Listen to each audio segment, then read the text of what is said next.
এতদিন মার্কিন নিরাপত্তাকে মৌনতার সুতায় বোনা একটি রঙিন চাদর, এবং সেই চাদরের ভাঁজে ভাঁজে নিঃশ্বাসের ছোঁয়া আছে ভালোবাসা, আদর ভেবে আরব বাদশারা এতদিন নিশ্চিন্তে অলস্যবিহীন এক ঘুম দিয়েছিলেন। তবে এবার ঘুম ভেঙেছে।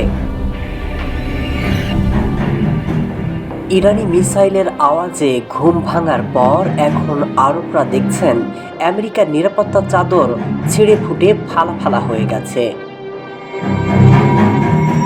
যুক্তরাষ্ট্র ইরান শেষ পর্যন্ত কূটনৈতিক সমাধানে পৌঁছাতে পারুক আর না পারুক, এর মধ্যে যে বিষয়টা পরিষ্কার হয়ে গেছে তা হলো উপসাগরীয় এলাকায় আর আগের মতো যুক্তরাষ্ট্রের দাদাগিরি থাকছে না।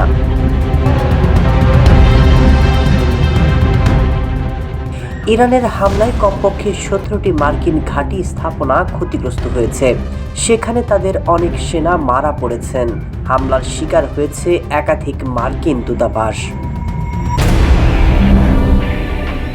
ইরানের দাবি, সেখানে কোনো মার্কিন ঘাঁটি রাখা যাবে না, অর্থাৎ ঘাঁটি বাটি ফেলে আফগানিস্তানের বাগরাম ঘাঁটি ছেড়ে মার্কিন সেনারা যেভাবে চলে গিয়েছিল সেভাবে উপসাগরীয় এলাকা থেকে তাদের ভাগতে হবে।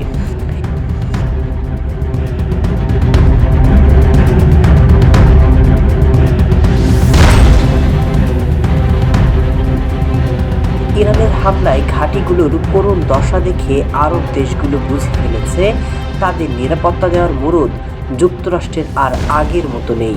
এবার ইরান ছাড়া যে আরবরা অসহায় তা হরমুজ বন্ধের পর বুঝেছে আরবরা।